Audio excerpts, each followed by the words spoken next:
Segasonic fan here, and a circuit I'm quite proud of, because I don't do a lot of work with Arduino stuff usually. I do mostly 7/4 logic.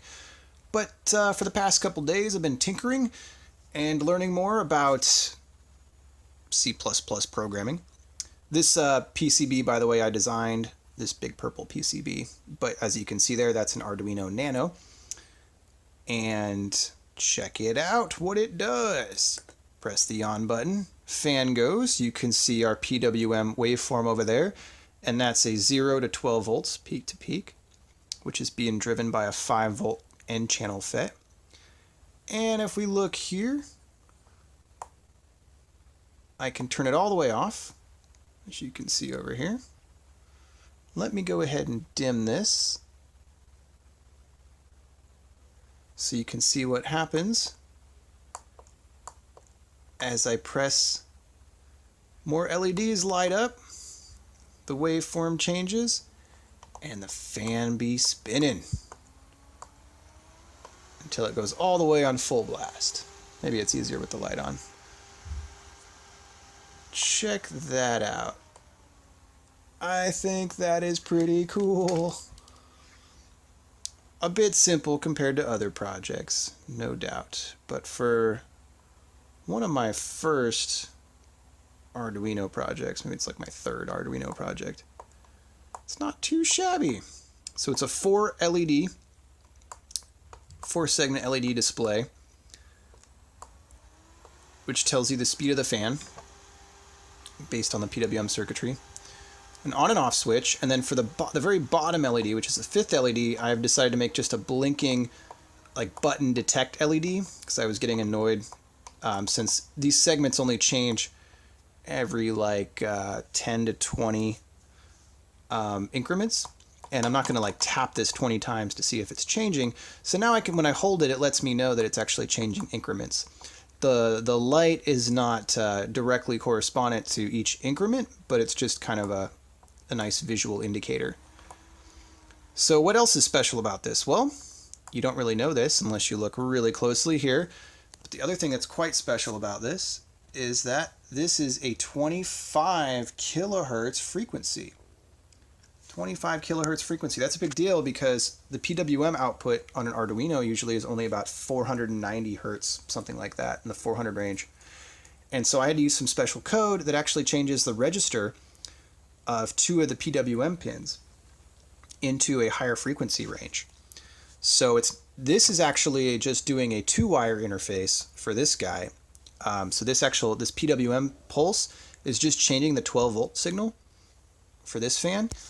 But check this out. If I take my other fan here, which is a 4-wire PWM interface, and let's go ahead and lower the speed, and I put this on the other input or output,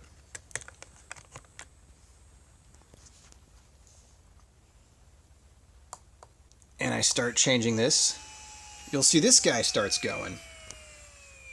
Now this is actually quite different because that, as I will show you when I change this in a moment, if I go and measure the pin here, that is a 5 volt PWM signal. So that is actually not controlling the fan. When I'm pressing the button here, that's not controlling the fan because it's oscillating the voltage of the main power supply of the fan. It's actually oscillating the PWM pin. So this board is both a PWM fan controller and a non-PWM fan controller.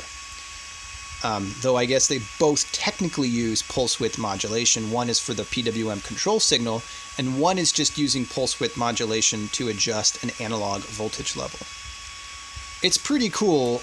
Not everyone's going to understand what I mean by that, but it's pretty cool because what it means is you can control different types of computer fans. Additionally, there are pins that you can read out the fan frequency, so if the fan gets jammed or something, it can send a control signal to turn something off. I haven't messed around with that yet. I'm not really that interested in that as of right now, but I'll mess with it later. And yeah, there you have it, folks. Dual fan controller in a crazy messy Arduino board. This, by the way, was designed to do a couple other things originally, so that's why it's got a bunch of extra features, but it worked out really well as a test board for this. So that's all for this video. I'll try to upload the code if anyone's interested in it. I did find it was a little tricky trying to find 25 kilohertz fan control code that was reliable, and I didn't actually find one that incorporated an LED meter like this. I did design this. But yeah, it's pretty cool stuff. By the way, one other note I'll make real quick for this waveform. Now, when you're doing the 12 volt waveform, you'll notice it's actually got just a bit of a curve on the rising edge. And when I originally did this, it was actually a sawtooth, so it actually had a curve to a point down, straight down, curve to a point, straight down. It was a really ugly sawtooth, so it wasn't working that well. And the solution to that, I found out, was actually due to the pull-up resistor on the gate of the 12 volt FET. If that pull-up resistor is too large, what happens is it's limiting the current, that pull-up resistor.